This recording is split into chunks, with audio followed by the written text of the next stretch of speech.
countdown? Okay. We're here today. Well, just welcome, folks. We're here today. I'm honored to be able to do a very brief interview with the man I consider to be the 21st century's top constitutional scholar in America, Dr. Edwin Vieira Jr. And I want to very briefly discuss his scholarship, what he has published, and what his thoughts are regarding current events and how his scholarship relates to current events today in America.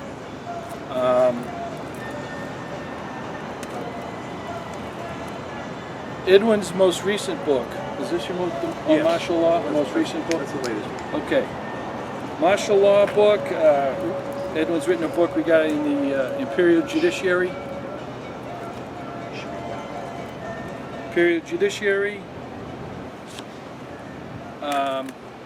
By tyranny out of necessity, book on martial law. And one very important book that I don't have with me, Pieces of Eight, 2-volume set, 1,700 pages, regarding constitutional money, history of it in America, abilities and disabilities, I believe, of money in America. Very important book that can fit in your jacket pocket, anybody's sport jacket pocket. 13 words, 122 pages on the first clause, first half of the Second Amendment. 2012, in CD form, The Sword and Sovereignty, 2,300 pages, 5,000 or 6,000 footnotes. I forget the Probably, yeah. endnotes and footnotes. Endnotes and So basically, Dr. Vieira is the top scholar on both the powers of the purse and the sword, and there's I believe a multi-disc set, Power of the Purse and the Power of the Sword, and several DVDs. This is from 2007, Principles of the Constitutional Militia,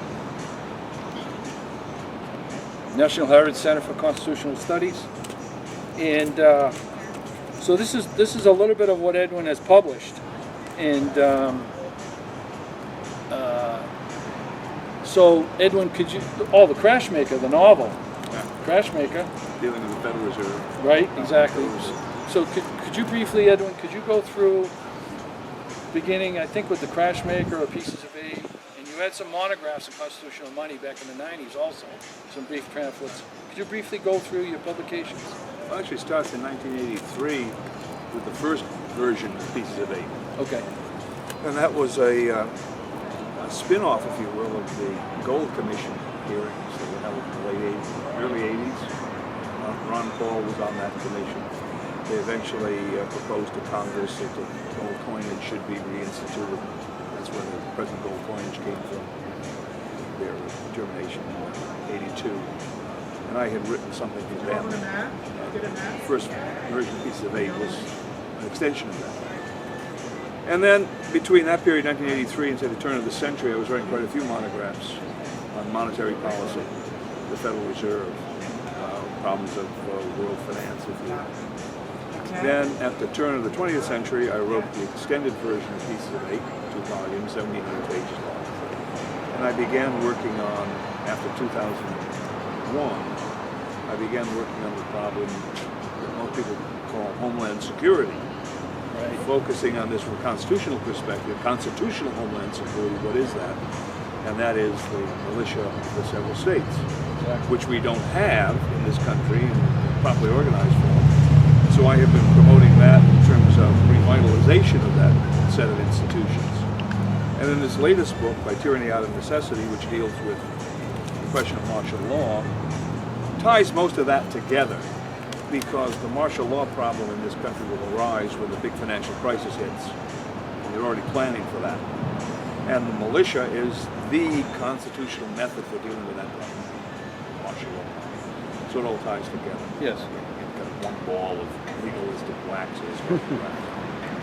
The difficulty is most of these things are not understood by the average person. If you talk to them about the Federal Reserve, well, their eyes glaze over.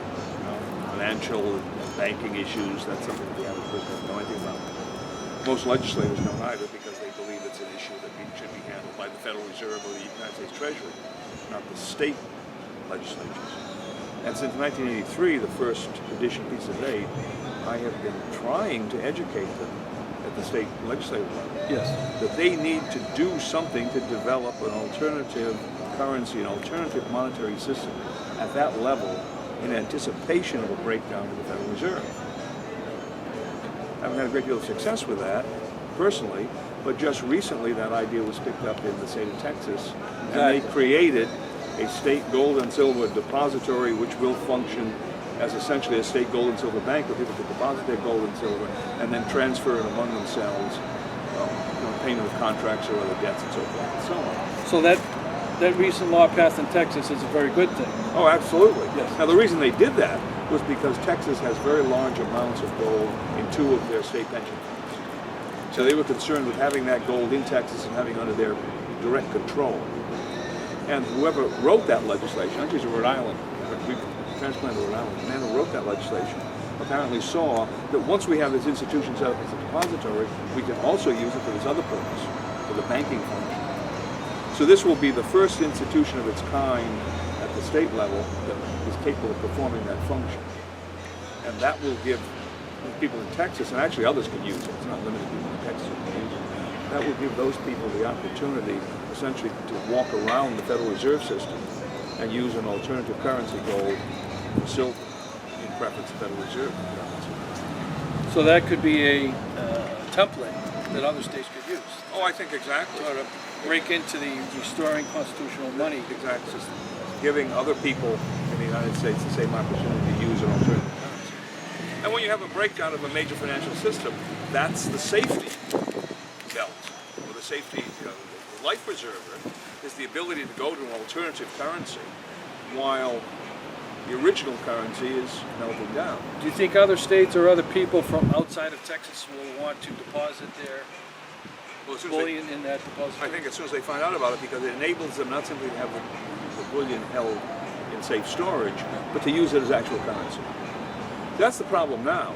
People can obtain gold and silver, and people can make gold and silver contracts. Nothing illegal about that. Right. You can opt out of the Federal Reserve System to that extent, but you have no institutional structure to do this at long range. Right? If I make a contract, you and I here in New Hampshire, well, we may fulfill it personally. But what if we're in different states? What if we're halfway across the country? What are the institutional structures that enable us to do that? Well, they don't exist because the Federal Reserve System will not allow the banks within that structure to set up these kinds of accounts. So regarding the gold and silver contracts, like I'm retired from big city construction projects. I used to work as a carpenter, foreman, superintendent. And I was well aware of what's called the labor agreement between the Contractors Association and the unions. Now that's a private contract. And then there's also, of course, the general contractors use an architect's, I think it's an AIA 201 document. It's used a basic construction contract. So there would be between owners and contractors, they have a private contract. So could those groups, as e.g., for example, construction contracts, for I came from in my earlier career, between owners and contractors and architects, and also between contractors, associations, and unions, could they insert that clause in those clauses in those contracts? Well, in principle, there'd be no problem unless they have some governmental regulation that would set the terms of those contracts. The ability to make a contract to be paid in gold and silver, to the exclusion of Federal Reserve notes, Federal Reserve notes would not be used, is secured by congressional statute. There's actually a statute that allows this. And at the state level, it's pretty much essentially what contract you want to make. The state courts will enforce it. Now the difficulty is, another thing I've been trying to do going around the country, is to convince state legislators to pass specific statutes dealing with gold plus contracts. For two reasons. Number one, Congress could repeal the statute that it has now. Right. And then you'd want to have something at the state level right. as an insurance policy. And secondly, most state judges, in my estimation, have never seen these kinds of contracts. So if a contract had to be enforced, it's conceivable that they might give a judgment payable in Federal Reserve notes, which is not the way those contracts should be enforced. The Supreme Court ruled on this after the Civil War. There were a lot of these contracts made all the way through up to 1933. So there's a specific set of rules as to how those kinds of contracts were supposed to be enforced. But I think the general tenor of lawyers and judges these days is they know essentially zero about that history. So what you want to do at the state level is have a state statute that tells the judges, when you see one of these kinds of contracts, here's how it has to be enforced.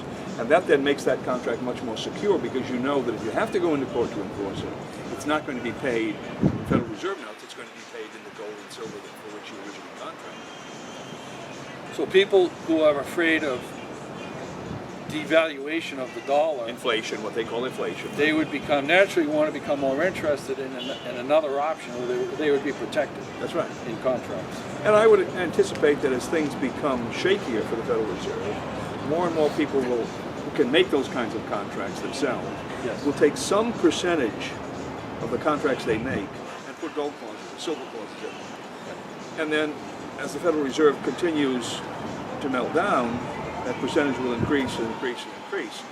And the one thing that would hold that back is, well, there's no institution that enables you to deposit your gold and silver, that transfers the gold and silver from one account. You can't write checks. You don't have debit cards. Well, this Texas depository is the beginning of a change in that area. Now you have the institution, that ability will be there, and that will make it that much easier to write a gold close contract, because now you know how it's going to be enforced, you know how it's going to be usable, and the more people that have access to that kind of an institution, the more these contracts will be made.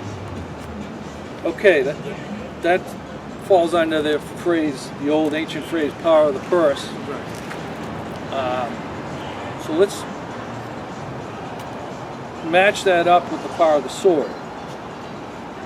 But before we get into your publications on that and current events and so forth, for the average person, we just had a little bit about constitutional money and the value of it.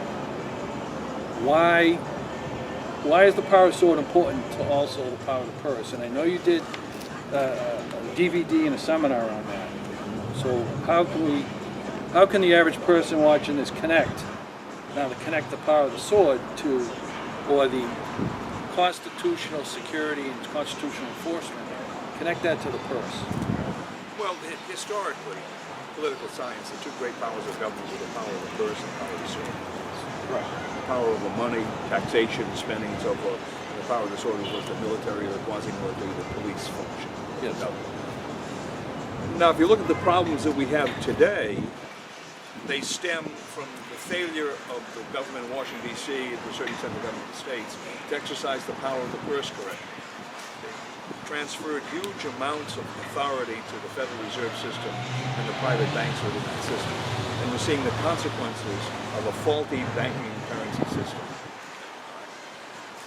That's the economic consequence, but there will be a social consequence. You have economic breakdown, financial breakdown, banking breakdown, social dislocation follows. You have people in the streets. Security issue. Security issue. And we see that the government, at least in Washington, D.C., through the Department of Homeland Security, I think, is foreseeing this. That's the militarization that's going on from the Department of Homeland Security at the top of the pyramid down to these local and state police agencies. We've seen a little of this breakdown of Ferguson, Missouri, Baltimore, Maryland. You saw it with the Boston Marathon. They put 10,000 of these paramilitary people on the streets in one day. Watertown, Massachusetts. Watertown, Massachusetts. Now, they didn't plan for that morning. No. They were organized for this, and I don't think they were anticipating that particular event. They were organized for any type of serious social dislocation. And I think the one that they have in the forefront of their minds is what happens when the Federal Reserve System really goes into that? What will be the consequences of that? And it will occur in the streets, basically, especially in the urban areas. So, if you look at the Constitution of the United States, looking at that issue, we're dealing with what could be called a security issue. Well, where is the only place in the Constitution of the United States where the word security appears? It's the first 13 words of the Second Amendment. No regulated militia being necessary to the security of a free state. Notice that. It's security of a free state, not a police state, not a totalitarian state, security of a free state. And it's a well-regulated militia. Well, what is that? Well, a well-regulated militia, and I've written a number of books on that subject, is the total organization of the population within actually each locality and then within the state. It's organized on the basis of ultimately the state statute. And it provides, at the present time, for essentially any kind of security you can imagine. So you would have a quasi-military security, which is the police, the emergency management people, the fire people. You'd have economic security, which would go to something like the Texas Depository. We made sure that within your state there was an alternative currency that would protect you against financial dislocations. You can imagine a whole series of what I would call social welfare functions that would be performed through the militia because they are local institutions. Essentially, there's no limit to this. Honest elections, conduct honest elections through the militia. Make sure that only registered voters vote and that the votes are counted correctly and tabulated correctly. Legal aliens with driver's licenses and well, whatever it would be. Yeah, right. But who would be more capable of accomplishing that than the local people in that locality, in those little electoral districts, and if they were organized in a militia structure, that would be one of the functions they'd perform. Virginia Constitution, Declaration of Rights, Section 13. A well-regulated militia composed of the body of the people trained to arms. The body of the people trained to arms. It's an organizational concept and a training concept. It's not something that you're a member of some group and that's it. You have membership, the things you have to perform. Functions you have to perform. There's a civic duty involved in this. Well, tying it back to the martial law concept. Yes. Most people say, well, we have to have some kind of martial law situation because we may need to put troops in the streets if we have riots, if we have these kinds of social disturbances, civil disturbances. Well, if you look at the Constitution, there is no martial law provision. Those terms don't appear in the Constitution. If you look at the Declaration of Independence, the attempt by King George III to impose martial law in the colonies was considered one of the tyrannical abuses that justified independence. So you'd say, well, immediately there has to be a tremendous bias against the concept of martial law in our system. It's not in the Constitution. It was challenged and excoriated in the Declaration of Independence. But we might need it. But the answer is the Founding Fathers were not children. They foresaw these problems. Yes. And they put into Article 1 of the Constitution the power of Congress to provide for calling forth the militia to execute the laws of the Union. Now, if you think about what martial law is, in general, it's a martial institution, an institution that has some kind of paramilitary organization and training, executing a body of laws. And there it is in the Constitution. The militia to be called forth, that's the paramilitary organization, to execute the laws of the Union, so we specify what laws they are, and what is the supreme law of the Union? The Constitution. So you would not have a situation where you would have police or military forces executing some kind of military law. It would be the militia, the local people themselves, executing our regular civil laws with respect for the Constitution. So you wouldn't have these Fourth Amendment problems, Fifth Amendment problems, search and seizure problems, all the rest. Seizure of guns. You think of all these things that come into your mind when the paradigm martial law appears, right? Katrina, where they were going around breaking into homes to seize guns from people. That wouldn't happen under the concept of martial law that was based upon the militia executing the laws of the Union and executing the Constitution, number one. But we don't have that structure here, not since 1903. And my point to people is, we are on the edge of some very serious events that will cause us to need that kind of an institution. I mean, we need it in principle because the Constitution says so, but we're certainly going to need it in practice in the immediate future. So job number one, I would say job number one is probably the Texas Depository type situation. Get that alternative currency in place so that we, as much as possible, prevent or mitigate the financial breakdown. But then very closely aligned to that, job number two is revitalize the militia, because what happens if the financial breakdown comes and we're not prepared to deal with the unrest in the streets? So the Section 13 of the Virginia Declaration of Rights, Virginia Constitution, body of the people, so that would be between a minimum age and a maximum age of able, body of the people, would that mean the able-bodied people? The body of the people meant essentially everybody who could perform that function. Okay. And in the colonial period and the period immediately thereafter, it was from about 15 to 16 years. When they became emotionally mature, physically mature, they became capable of doing it. up to what, 50, 55, 60 years of age, because at that age, in those times, people had eye problems, hearing problems, they had rheumatism, arthritis, other kinds of diseases that couldn't be cured. They couldn't perform the function. Right. If they could have performed the function, and some of them did because they were officers at that age, right? These were the guys riding the horses, they weren't the ones standing and fighting in the field. Then they would, of course, maintain their militia position. But people weren't required after a certain age. But everyone in society had some function to perform, even the conscientious objectors. They weren't required to carry guns or train militarily, but there were other things that they did. So they would be ready, when called, to enforce the Constitution, the supreme law, and be ready for any emergency. That's right. Okay. So you mentioned the first step would the money issue, because the banking system, the status of that right now. So, And we can do that very quickly. yeah. That's a matter of passing a statute and then building up a little bit of infrastructure. And then it's there. It's working. So today, if you're very briefly suggesting to what can people do right now, including legislators, but the average person, I would think the 13 words is a very easy read. They can start here, or they can News with Views. Newswithviews.com. We have free short commentaries. That's right. A whole series of them on these particular subjects. What is the necessity, very briefly, the necessity to wrap up, the necessity, and I'm going to mention that your books are all available on Amazon. What is the immediate necessity and the importance that legislators and the people get involved? What is that necessity on the micro level? What is that necessity to the macro level of America in general and America's near future? Well, on the micro level, the necessity is protecting your own locality against the effects of financial breakdown and then the social and economic effects that follow from that. You have to get that under control. You have to get your home base under control. And then you build up, as it were, in the federal pyramid all the way up to Washington, D.C. Now, Washington, D.C. may be a long shot, right? Because we have difficulty there. So we want to do as much as possible at the local level, and that is going to require the state government coming into play for some of these things, certainly the state depository, the state militia. So first people have to educate themselves in the necessity for this. They have to look at where we are and, in a sense, the train wreck that's approaching us on the tracks. Give them themselves a certain amount of education with a book like this. Yes. It's pretty simple. Yep. Contact some of their own neighbors and friends. Start talking about this.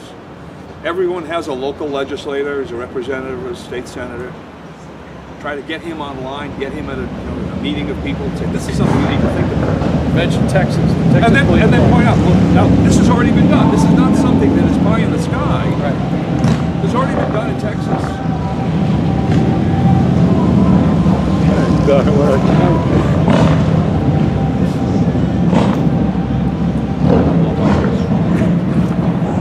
So that's Edwin. It's been a pleasure to have you, and this is very for viewers. This is very, very important material, right from the top scholar in America, as I see it today, with his various publications that impossible to rebut, to refute. And when I go to Amazon and I'll look up one of these books, like I need to buy Three Rights, which is another book Edwin has written.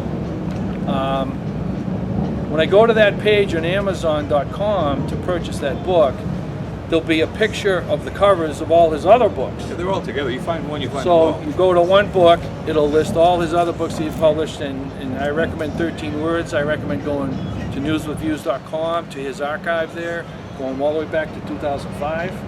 Oh yes. And if they simply put me into one of the big search engines, they'll find a lot of other YouTube speeches or snippets or whatever that I've given. In fact, just to finish this up on the monetary side, I gave one to representative staffers of House Congress representatives on the history of money, which is essentially a synopsis of that 1,700-page book, Pieces of Eight. Right. And this one goes on for about an hour and a half presentation. That's pretty easy to find.